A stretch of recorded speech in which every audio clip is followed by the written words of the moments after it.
In the 1990s, a group of brewers gathered together in England to revitalize an old-timey beer style, India Pale Ale. But why was this style dead? And who killed it? And more importantly, can I get one today? Sure can.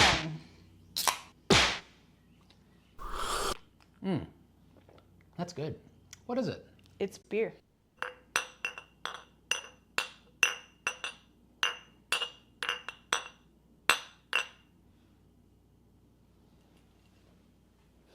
So what do you think an India Pale Ale is? Is it a pale ale from India? No. Is it a pale ale for India? Yeah! Long ago in the 1700s, Englishmen in India had a thirst for beer. Wait, why were there Englishmen in India?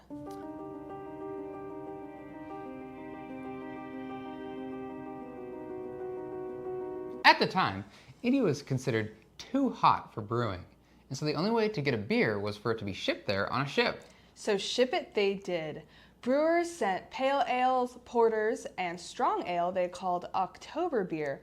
One of these brewers was named George Hodgson. George Hodgson found that this October beer was especially well suited to the long trip to India. It sold pretty well when it got there.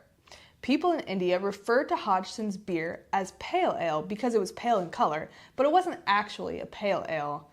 It sold in some places as Hodgson's East India Pale Ale, and thus the term was born. Wait, so what's an October beer? It doesn't really matter. The style is dead and you're never going to find it today, but it was full of alcohol and hops, and that's all you really need to know. In this story, IPA has a lot of evolving to do. So when does that happen? Like this.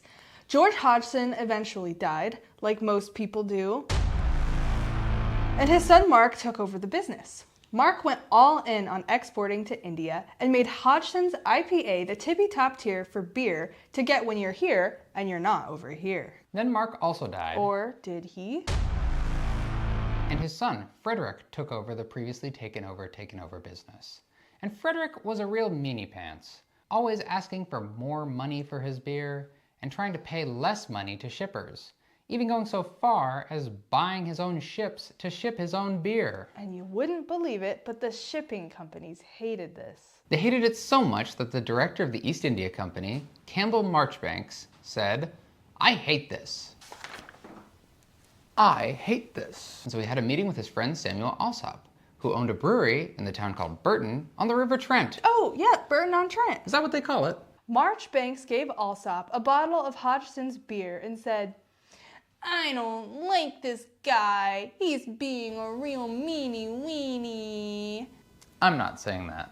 Fine. How about this? "Hey, yo, bro, you gotta help me out. How about you make me some hella tight beer to support the troops in India?" That was better. Alsop had to consider this formal offer. He had been making beer and shipping it to the Baltics.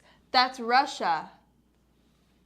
But then the Baltics, Russia, imposed high tariffs on his imports, making it impossible for him to make a profit anymore. So Alsop took a bottle of Hodgson's and gave it to his head brewer, who tried it and allegedly thought it was gross, but recreated it anyways. They shipped it to India, but at first it wasn't well received. Oh. At second, it was well received. Oh. In fact, a cask of Alsop's was selling for more than a cask of Hodgson's. And this sparked the interest of another brewer in Burton-upon-Trent, William Bass, whose brewery was called Bass. Bass. Kiss my Bass. Alsop and Bass quickly dominated the IPA export market. But what about Hodgson's? Hodgson's? His beer was a fart in the mouth of the India men compared to Alsop's and Bass's. But weren't Alsop's and Bass's just copies of Hodgson's? Yes, but they had something Hodgson didn't. Quiz time! Wait. Welcome back to our show. Our next question: what are the 4 main ingredients in beer? Go. Malt. Hops. Yeast. And, water. That's correct. The breweries in Burton-on-Trent had a secret weapon, Trent. The Trent Valley water was high in gypsum, which has the excellent effect of making IPAs taste better. So Alsop's and Bass's beer outsold Hodgson's because of this?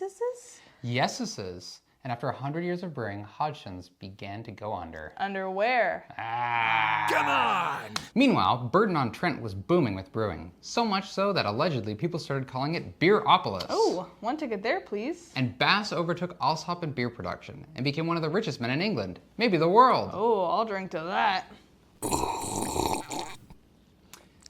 And things kept getting better and better for IPA. Until things started getting worse and worse. Uh-oh. People in India started to enjoy other refreshing beverages and became able to brew their own beer. Thanks, refrigeration. People in Europe were more interested in lagers. Thanks, refrigeration. And people in the UK were pushing temperance. Thanks, refrigeration. Exports to India slowed, ABV and beer load, and the IPA became woad.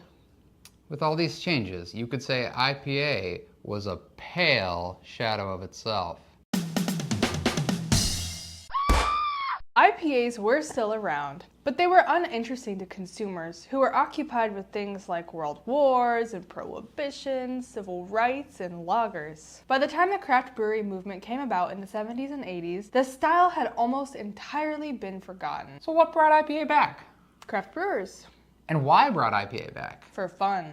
Craft brewers simultaneously in England and America began experimenting with beer styles that they could sell in their microbreweries. In England, they were looking to recreate an original IPA recipe. In America, they were looking for styles that would showcase their own local hops. The American brewers of the 90s brought their shameless disregard for tradition and instead focused only on making the beer taste good. They pushed the envelope on flavors, inventing new variants and utilizing local hops, which had more intense flavors than European varieties. American hops brought notes of citrus, pine, resin, grapefruit, and even tropical fruit. Flavors that bland British palates could only dream of tasting. Ironically, if you go back in time, Bass and the other brewers of the original IPA era had access to American hops via import, but thought them improper flavors for decent beers. They would only ever use American hops during domestic supply shortages of more proper tasting hops. This was when the American IPA was invented, which is distinctly different from an English IPA and completely different from a historical IPA. But the American IPA is what most brewers are basing their modern IPAs on.